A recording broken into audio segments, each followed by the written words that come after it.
Hello hello everyone. अनैसास online classes में मैं एस के चौधरी आप सभी का स्वागत करता हूं। आज के वीडियो में हम इंग्लिश ग्रामर के पार्ट्स ऑफ स्पीच के तहत प्रोनाउन का डिटेल में स्टडी करेंगे। तो चलिए स्टार्ट करते हैं आज की क्लास। प्रोनाउन अर्थात हिंदी में सर्वनाम, यह पार्ट्स ऑफ स्पीच का सेकेंड पार्ट है। It improve the impact of sentence being delivered. Often the noun delivered is replaced by a word of another part of speech. अर्थात संज्ञा के द्वारा जो सेंटेंस डिलीवर किया जाता है उसके इम्पैक्ट को इम्प्रूव करने के लिए प्रोनाउन की सहायता ली जाती है। इसका प्रोनाउन का डेफिनेशन होता है, a pronoun is a word that replaces a noun in a sentence. अर्थात किसी वाक्य में ऐसा शब्द जो नाउन को रिप्लेस करता हो उसे प्रोनाउन कहा जाता है। Pronouns are used to avoid repeating the same nouns over and over again. अर्थात किसी भी वाक्य में संज्ञा के बार बार उपयोग को रोकने के लिए प्रोनाउन का इस्तेमाल किया जाता है। एक उदाहरण देखकर इस बात को हम समझने का प्रयास करते हैं। Rahul is absent because Rahul is ill.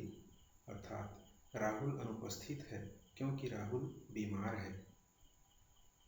Second example है, Rahul is absent because he is ill. अर्थात राहुल अनुपस्थित है क्योंकि वह बीमार है। इन दोनों एग्जाम्पल्स में हम देखते हैं, फर्स्ट वाले एग्जाम्पल में राहुल का शब्द का उपयोग 2 बार हुआ है, जबकि सेकेंड एग्जाम्पल में हम देखते हैं कि सबसे पहले यह बता दिया गया है कि राहुल अनुपस्थित है, फिर सेकेंड पार्ट में यह बताया जा रहा है कि वह बीमार है। यहाँ पर राहुल की जगह हम वह शब्द का इस्तेमाल कर रहे हैं। तो इस प्रकार सर्वनाम का उपयोग किया जाता है। इंग्लिश ग्रामर में सर्वनाम को 8 भागों में बांटा गया है। सबसे पहला है पर्सनल प्रोनाउन अर्थात व्यक्तिवाचक सर्वनाम। सेकेंड है पजेसिव प्रोनाउन अर्थात स्वत्वबोधक सर्वनाम। थर्ड रिफ्लेक्सिव प्रोनाउन अर्थात निजवाचक सर्वनाम। फोर्थ वन रिलेटिव प्रोनाउन अर्थात संबंधवाचक सर्वनाम। फिफ्थ वन डिमॉन्स्ट्रेटिव प्रोनाउन अर्थात निश्चयवाचक सर्वनाम। सिक्स्थ इंडेफिनिट प्रोनाउन अर्थात अनिश्चयवाचक सर्वनाम। सेवंथ इंटेरोगेटिव प्रोनाउन अर्थात प्रश्नवाचक सर्वनाम। And last eighth distributive pronoun अर्थात वितरणवाचक सर्वनाम या वितरण सूचक सर्वनाम। प्रोनाउन के इन 8 पार्ट्स में से हम प्रत्येक के बारे में एक एक करके स्टडी करेंगे। तो चलिए सबसे पहले देखते हैं पर्सनल प्रोनाउन के बारे में। Personal pronoun, personal pronouns are used as a substitute for person's name. अर्थात किसी व्यक्ति के नाम के स्थान पर हम पर्सनल प्रोनाउन का इस्तेमाल करते हैं। पर्सनल प्रोनाउन 2 टाइप्स के होते हैं। एक होता है सब्जेक्टिव प्रोनाउंस और दूसरा होता है ऑब्जेक्टिव प्रोनाउंस। अर्थात they either act as the subject of the sentence और the object of the sentence. अर्थात पर्सनल प्रोनाउंस या तो वाक्य के अंतर्गत सब्जेक्ट के रूप में कार्य करते हैं या फिर वाक्य के ऑब्जेक्ट के रूप में कार्य करते हैं। अगर हम पर्सनल प्रोनाउंस को वाक्य के सब्जेक्ट के रूप में देखें तो कुछ इस प्रकार होते हैं, I, we, you, he, she, it and they. अर्थात ये जो शब्द हैं ये सब्जेक्ट ऑफ सेंटेंस के रूप में काम करते हैं। उदाहरण के लिए, they went to the store. इस वाक्य में हम देखते हैं कि दे शब्द जो है वो यहाँ पर सब्जेक्ट के रूप में काम कर रहा है, लेकिन दे जो है वो पर्सनल प्रोनाउन होता है। इसी तरीके से I don't want to leave, he runs a great shop in town, you can't live either। इस प्रकार इन एग्जाम्पल्स में हम देखते हैं कि दे, आई, ही और यू ये शब्द इन सेंटेंसेस में सब्जेक्ट के रूप में एक्ट कर रहे हैं। अगर हम पर्सनल प्रोनाउंस को ऑब्जेक्ट ऑफ द सेंटेंस के रूप में देखें तो ये कुछ इस प्रकार होते हैं: मी, यू, हर, हिम, इट, अस और देम। फॉर एग्जाम्पल, उदाहरण की सहायता से हम देखते हैं कि किस प्रकार ये शब्द ऑब्जेक्ट के रूप में काम करते हैं। फर्स्ट एग्जाम्पल है, please don't sit beside me. कृपया मेरे बगल में ना बैठें। यहाँ पर प्लीज डोंट सीट, यहाँ से वाक्य का पहला पार्ट पूरा हो रहा है। बिसाइड मी, मेरे बगल में, यहाँ पर मी शब्द जो है वो ऑब्जेक्ट के रूप में एक्ट कर रहा है। इसी तरीके से और एग्जाम्पल देखते हैं, go talk to her, Mary put the gift under it, don't look at them. इन सेंटेंसेस में हम देखते हैं कि हर, इट और देम ये ऑब्जेक्ट ऑफ द सेंटेंस के रूप में एक्ट कर रहे हैं। तो ये तो हो गया पर्सनल प्रोनाउंस की दो कैटेगरीज, एक सब्जेक्ट के फॉर्म में और सेकेंड वन ऑब्जेक्ट के फॉर्म में। लेकिन अगर हम और आगे बढ़ें, डीप में जाएं, तो हम ये देखते हैं कि पर्सनल प्रोनाउंस जो होते हैं, चाहे वो सब्जेक्टिव हो या ऑब्जेक्टिव हो, वो किसी न किसी पर्टिकुलर पर्सन के अंतर्गत शामिल होते हैं। और ये पर्सन्स हैं फर्स्ट पर्सन, सेकेंड पर्सन और थर्ड पर्सन। जिस प्रकार से हिंदी और संस्कृत के व्याकरण में भी रूल्स होते हैं, उसी प्रकार से इंग्लिश ग्रामर में भी पर्सन्स होते हैं। देखते हैं इन पर्सन्स के बारे में। तो पर्सन प्रोनाउंस के बारे में देखते हैं। पर्सन्स सिंगुलर नंबर और प्लूरल नंबर के रूप में होते हैं। अगर हम फर्स्ट पर्सन की बात करें तो सिंगुलर नंबर में आते हैं आई, मी, माई और माइन। इनके प्लूरल फॉर्म हैं वी, अस, अवर और अवर्स। फर्स्ट पर्सन अर्थात जब हम स्वयं के बारे में बात करते हैं तो वो फर्स्ट पर्सन होता है। सेकेंड पर्सन होता है जब हम किसी अन्य दूसरे व्यक्ति के बारे में बात करते हैं तो वहाँ सेकेंड पर्सन होता है। और थर्ड पर्सन जो कोई अन्य पुरुष होता है, थर्ड पर्सन, हम और आप बात कर रहे हैं किसी अन्य व्यक्ति के बारे में, तो उनको थर्ड पर्सन की कैटेगरी में रखा जाता है। सेकेंड पर्सन का सिंगुलर नंबर या एक वचन में आते हैं यू, यूअर और योर्स। इनके प्लूरल नंबर में भी यू, यूअर और योर्स आते हैं। थर्ड पर्सन के सिंगुलर नंबर्स में आते हैं he, she, its, him, his, her, hers etcetera. और इनके प्लूरल फॉर्म हैं दे, देम, देयर और theirs.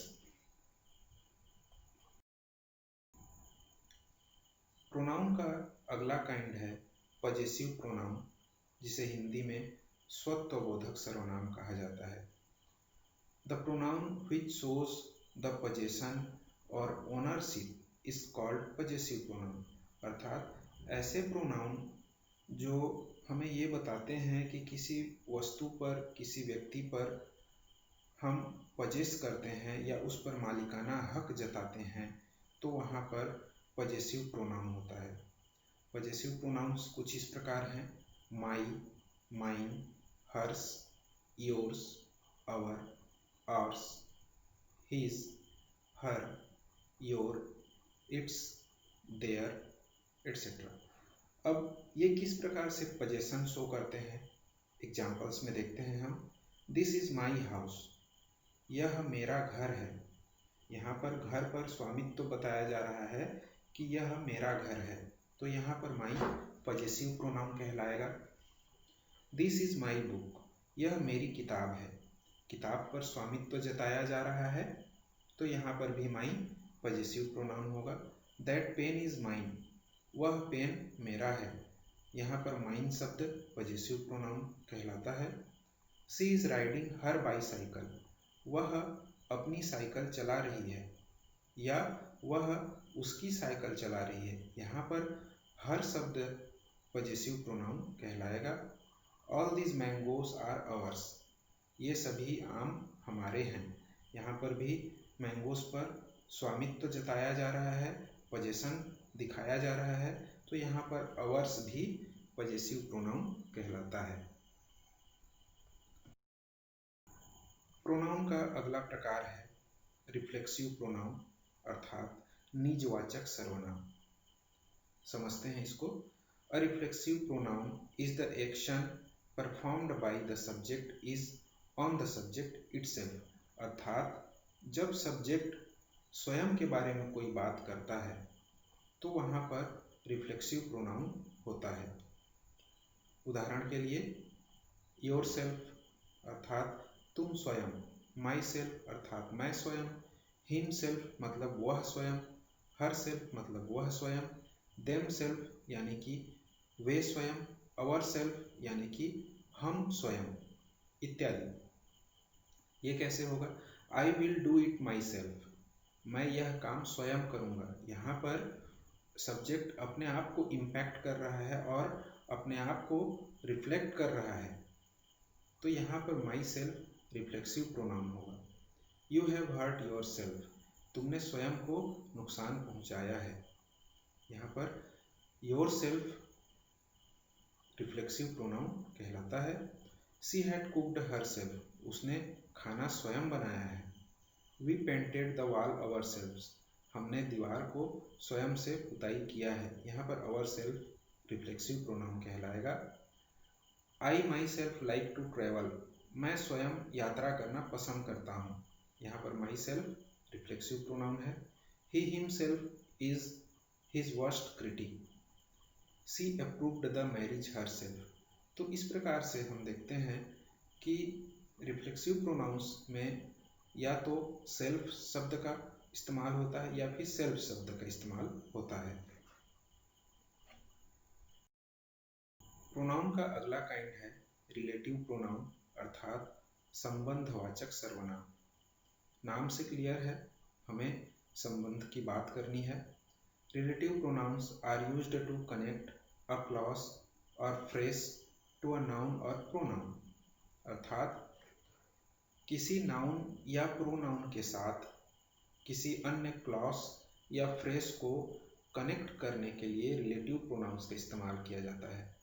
We often see them when we need to add more information, और रिलेटिव प्रोनाउंस का अक्सर इस्तेमाल वहाँ होता है जब हमें वाक्य लिखते समय या बात करते समय एक्स्ट्रा इन्फॉर्मेशन जोड़ना होता है। रिलेटिव प्रोनाउंस हैं whom, which, whoever, whomever, whichever, that, etc. इनका उपयोग कैसे होता है एग्जाम्पल में समझते हैं। The driver who ran the stop sign was careless, यहाँ पर यह कहा जा रहा है कि ड्राइवर जिसने स्टॉप साइन को क्रॉस किया वो केयरलेस था अर्थात लापरवाह था। यहाँ पर the driver who ran the stop sign, इतने में वाक्य पूरा हो जा रहा है, लेकिन यहाँ पर यह बताया जा रहा है कि द ड्राइवर जो नाउन है उसको वाक्य के दूसरे भाग से जोड़ा जा रहा है। Who ran the stop sign was careless, तो यहाँ पर हु शब्द रिलेटिव प्रोनाउन कहलाएगा। Second example, I don't know which pair of shoes you want, मुझे नहीं पता तुम्हें कौन से जूतों की जोड़ी चाहिए। यहाँ पर विच शब्द रिलेटिव प्रोनाउन कहलाएगा क्योंकि यहाँ पर आई डोंट नो और pair of shoes you want को कनेक्ट करने का काम कर रहा है which. Third example, take whichever ones you want, तुम वो ले जा सकते हो जो तुम चाहते हो। यहाँ पर विच एवर रिलेटिव प्रोनाउन कहलाएगा। नो, नॉट दैट वन, नहीं वो वाला नहीं, अर्थात यहाँ पर दैट रिलेटिव प्रोनाउन कहलाएगा। This is the pen which I lost yesterday, यहाँ पर हम देखते हैं दिस इज द पेन, यह एक पेन है। आई लॉस्ट यस्टरडे, मैंने पिछले दिन गुमा दिया था। तो हम यहाँ पर कह सकते हैं कि विच शब्द जो है वो रिलेटिव प्रोनाउन कहलाएगा। She is the girl who got the best student award of this year, यह वही लड़की है जिसने इस वर्ष का बेस्ट स्टूडेंट अवार्ड जीता है। यहाँ पर हु शब्द रिलेटिव प्रोनाउन कहलाएगा। प्रोनाउन का अगला काइंड है डिमॉन्स्ट्रेटिव प्रोनाउन अर्थात निश्चयवाचक सर्वनाम। Demonstrative pronouns take the place of a noun that's already been mentioned अर्थात डिमॉन्स्ट्रेटिव प्रोनाउन ऐसे नाउन की जगह लेते हैं जिनका विवरण पहले से वाक्य में दिया जा चुका है। It indicates the object that we try to describe अर्थात ये ऐसे ऑब्जेक्ट को इंडिकेट करता है जिसके बारे में हम डिस्क्रिप्शन देना चाहते हैं। They can be singular or plural अर्थात डिमॉन्स्ट्रेटिव प्रोनाउन या तो सिंगुलर होते हैं या प्लूरल होते हैं। There are 5 of them. Demonstrative pronoun 5 होते हैं। दीज, दोज, दिस, दैट और सच। एग्जाम्पल्स की सहायता से समझते हैं।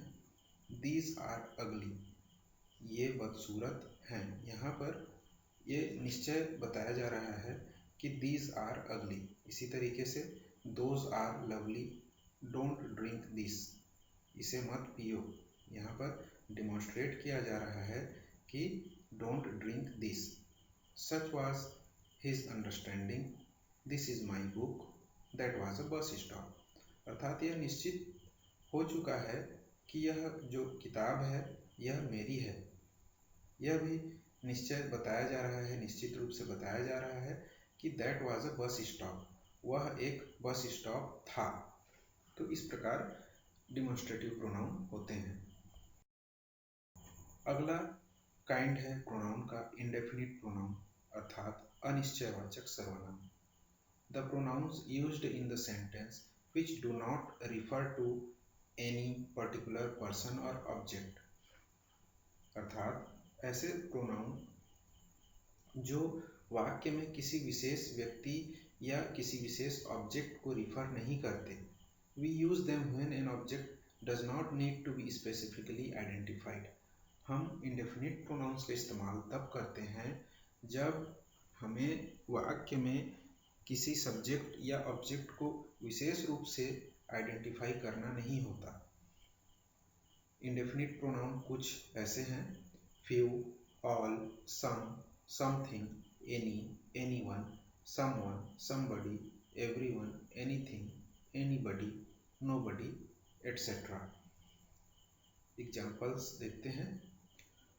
Most wealth is held by a select few अर्थात कुछ एक लोगों के पास ही बहुत ज़्यादा धन संपत्ति है। यहाँ पर पर्टिकुलर किसी व्यक्ति को नहीं कहा जा रहा है कि वह धनवान है। यहाँ पर कुछ शब्द जोड़ा गया है, फ्यू, यानी कि ये क्लियर नहीं है, किसी एक विशेष पर्सन को आइडेंटिफाई नहीं किया जा रहा है। कुछ कहने से उसमें कुछ भी हो सकता है। तो यहाँ पर फ्यू इंडेफिनिट प्रोनाउन कहलाता है। आई नीड सम मनी, मुझे कुछ रुपये चाहिए। यहाँ पर स्पष्ट रूप से ये नहीं कहा जा रहा है कि इतना रुपया चाहिए या उतना रुपया चाहिए। यहाँ पर यह कहा जा रहा है कि मुझे कुछ रुपयों की ज़रूरत है। सम मनी, सम निश्चित नहीं है कि कितना चाहिए। समवन एट द डोर, कोई दरवाजे पर है। यहाँ पर भी यह निश्चित नहीं है कि जो दरवाजे पर जो व्यक्ति है वो कौन है, उसको आइडेंटिफाई नहीं किया जा सकता। समवन कोई भी हो सकता है। समथिंग हैज़ ब्रोकन, कुछ चीज़ टूट गया। क्या चीज़ टूट गया ये क्लियर नहीं है, लेकिन कुछ टूटा है। समबडी इंटर्ड द होम, कोई व्यक्ति घर में प्रवेश किया। कोई भी व्यक्ति हो सकता है, उसको आइडेंटिफाई नहीं किया जा रहा है यहाँ पर। Have you any idea about the exam, क्या तुम्हें परीक्षा के बारे में कोई आइडिया है। यहाँ पर निश्चित रूप से ये नहीं पूछा जा रहा है कि डेट कब है, टाइम क्या है, इस प्रकार से नहीं पूछा जा रहा है। केवल ये पूछा जा रहा है कि क्या तुम्हें कोई भी आइडिया है। तो यहाँ पर एनी शब्द इंडेफिनिट प्रोनाउन कहलाएगा। प्रोनाउन का अगला टाइप है इंटेरोगेटिव प्रोनाउन अर्थात प्रश्नवाचक सर्वनाम।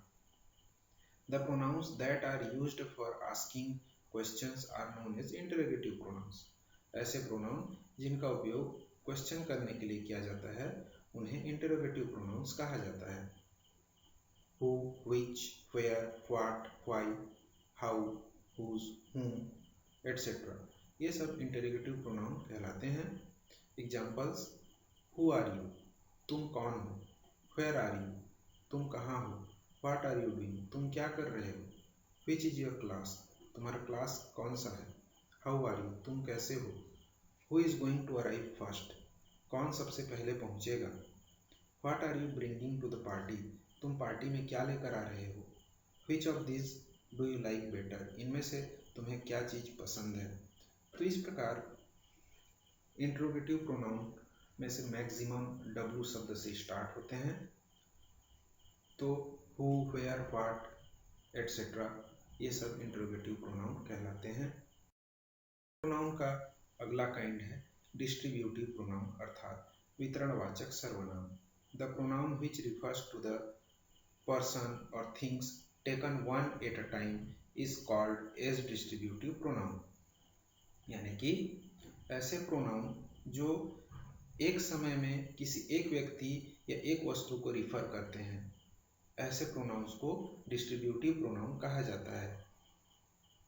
तो एक समय में एक वस्तु या एक व्यक्ति को रिफर करने वाले pronouns each, every, either, neither, everyone, none, any etcetera. Examples: each of these boys deserve a reward, इनमें से प्रत्येक लड़का एक अवार्ड डिजर्व करता है। अर्थात प्रत्येक लड़का यानी कि एक समय में एक लड़के को रिवार्ड दिया जाएगा। We may go either today or tomorrow, हम या तो आज या कल जा सकते हैं। अर्थात यहाँ पर इधर शब्द से ये बताया जा रहा है कि या तो आज या कल, किसी एक दिन, जैसा कि डिस्ट्रीब्यूटिव प्रोनाउन का डेफिनेशन कहता है। Neither of the newspapers is in English, कोई भी न्यूज़पेपर इंग्लिश में नहीं है। Any of them can attend the meeting, उनमें से कोई भी एक मीटिंग अटेंड कर सकता है। यानी कि यहाँ पर एनी ऑफ देम, कोई एक, उनमें से कोई एक। Every one of you is brilliant according to the principal, according to the principal तुम में से हर एक ब्रिलियंट है। एवरीवन, यहाँ पर एवरीवन शब्द डिस्ट्रीब्यूटिव प्रोनाउन कहलाएगा। हमने आज की क्लास में देखा कि प्रोनाउन क्या होता है और प्रोनाउन के टाइप्स को हमने डिटेल से स्टडी किया। निश्चित तौर पर आप लोगों को अच्छे से समझ में आया होगा। तो कुछ एक्सरसाइजेस मैं दे रहा हूँ जिन्हें आप सॉल्व करेंगे और कमेंट बॉक्स में आंसर करेंगे। एक्सरसाइज इस प्रकार है: write the correct pronoun in the blanks, खाली स्थान में आपको सही प्रोनाउन भरना है। Did you finish blank space homework, the TV has a scratch on blank space screen, I told blank about the celebration, the book was very enjoyable to blank, you can order whatever you want, the choice is blank, don't touch blank phone, it's blank, cats are known for blank agility। सारे questions में option दिए गए हैं, उनमें सही option के pronoun को choose करना है और सही प्रोनाउन को उनमें भरना है। तो आप प्लीज़ अपने आंसर्स कमेंट बॉक्स में दीजिए। होप कि आपने वीडियो पूरा देखा होगा। Thanks for watching the video. हमारी वीडियो को लाइक कीजिए और शेयर कीजिए, हमारे चैनल को सब्सक्राइब कीजिए और लेटेस्ट अपडेट्स पाने के लिए बेल आइकन प्रेस कीजिए। Thank you very much.